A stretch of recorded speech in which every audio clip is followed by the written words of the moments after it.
Sports Office today talking a little baseball. We have Jordan Pacheco here, Colorado Rockies organization, and on his right, our usual suspect, Lawrence Gilligan. You know who that is.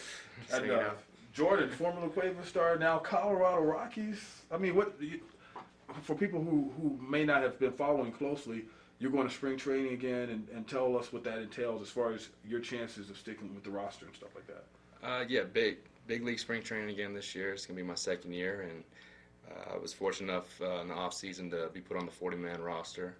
So as far as my chances, hopefully, I play well and get some chances to, and do good and maybe see what happens.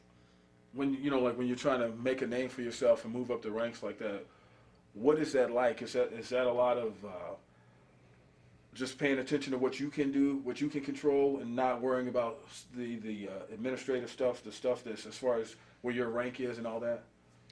Yeah, that's a big thing. I think you just gotta take care of your business, learn from the more experienced guys, and just take in whatever you can every day. And whatever happens, happens. It is what it is at the end of the day. Wow. And you two guys go back a ways, right? You and Lawrence. Yeah. Just through college. Was he any good at baseball? Just through college. We didn't play baseball. No, I wasn't anywhere near this guy, man. But no, we know each other through college and stuff like that. So same circles, I guess. Same social circles. Same social network. Yeah.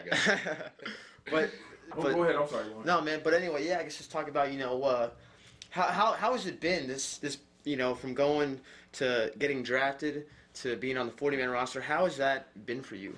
Has it been a blur? Has it gone by fast? Because it's been what, 4 or 5 years? Right. It has been kind of fast, but I do remember little parts. Most of them are when it was bad. When I first started catching, actually learning catching. That's the parts I remember the most. But from where I was to where I am now, it's a privilege for me, and I'm happy where I'm at, and we'll see what happens. When when they come to you and they're like, hey, we want you to try catching, what's going through your mind? You've played one position pretty much your entire life, and you have to go back to catching or doing something that you're not really familiar with. What's going through your mind? Because you're like, man, I'm in rookie ball, I'm doing this, I'm doing that, and they want me to switch positions. What's that like? It was kind of a life-changing event almost. When somebody comes at you and asks you to do something that you've never even thought of in your entire life. I didn't even know the position existed, until they asked me. Yeah. So it's been tough, and it's been a long road, but I've had a lot of help. I've listened as much as I could, and it's given me a lot of opportunities these last couple years to get where I'm at, because I don't think I would have been where I'm at if I was still in the infield. So it's been an opportunity for sure, and I'm just trying to take as much as I can with it. What do you foresee for this year? Like, what are they telling you? And I have a follow up to that. But what are they telling you as far as your role, what you're going to get to do, and your actual chances at spring practice? I know you have to perform, but sometimes people can have favors when they go in. They really don't tell you much. I wish I could tell you that. I wish I could say something that they told me, but all you got to do is be ready.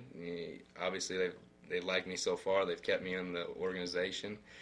That's all I could ask for right now, and they've given me a shot as far as making the big league club, is being invited to big league spring training. So whatever happens, happens. Just got to put my work in and see what happens. And as far as the position, you and Lawrence talking about you playing catcher, where are you in your development as being a catcher and a future big league catcher?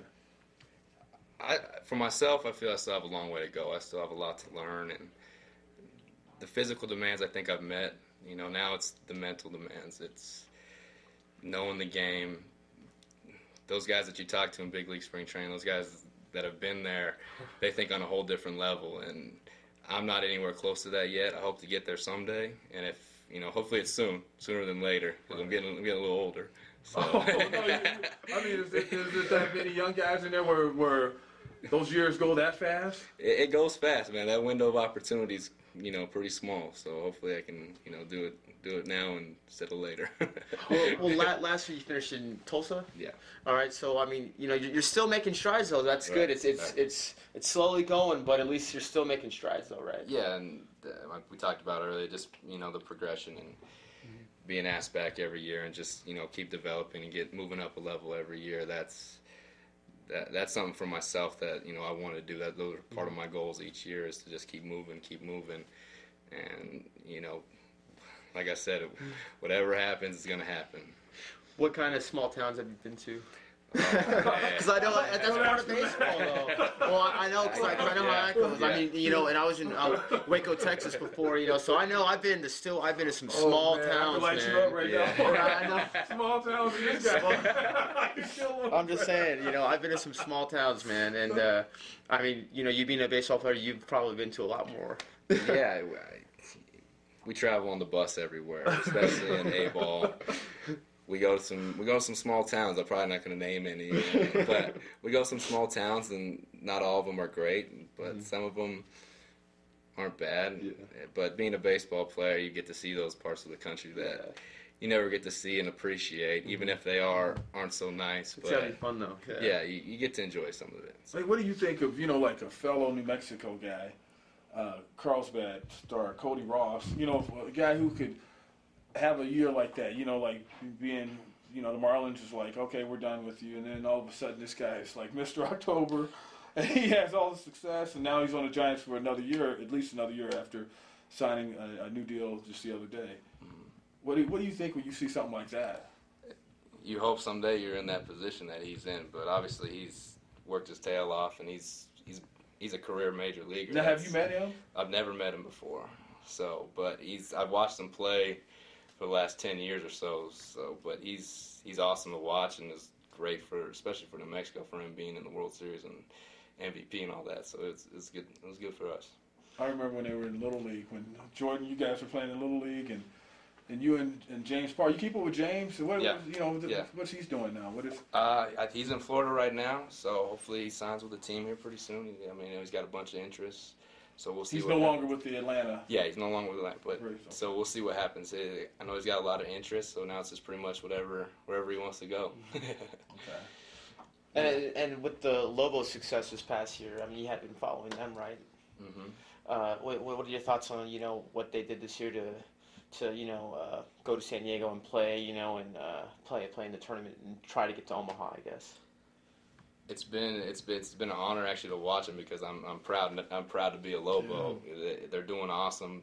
The coaching staff over there, bringing in Birmingham, has been tremendous especially for the university, and he's making a lot of moves. He's pushing for a lot of things, and it's good for the university, and they're winning. They're bringing in some talent. And the more they win, the more talent that's going to come in, and it's going to definitely help the state and help the university. We call him Ray, right? Right. We call him Ray, man. Yeah, over here on 13. Coach B knows what we're talking about. We call him Ray. Yeah, we always call him that. As far as coming back here and your experience playing at Isotopes Park and stuff like that, what was that like for you? And when you left here, what did you leave with? It was awesome. Being able to have my family there and all my friends, and playing that atmosphere, especially with some of the guys that were on the field at the time that I was playing. When you got some big leaguers on the field that you've watched play your whole life. It has to be weird. Yeah, it's a little weird, talking to them, but you try to take in as much as you can. You just try to learn from them and take it all in. It's kind of overwhelming at first, but it calms down. You just understand that it's just baseball, and the bases are the same. Pitches are a little better, ball comes a little harder, but other than that, everything's the same. And it was a nice experience. It's wild, man. Well, cool. I know you got stuff to do, and anything else that we should know that's coming up for you, or you got the ears of New Mexico right now listening to us next for Jordan Pacheco, catcher with the Rockies. What's coming up? When do you leave and all that? Spring training, I leave February 14th. I got to be there February 14th, so I'll get out there a few days before that. Still get some mom's cooking?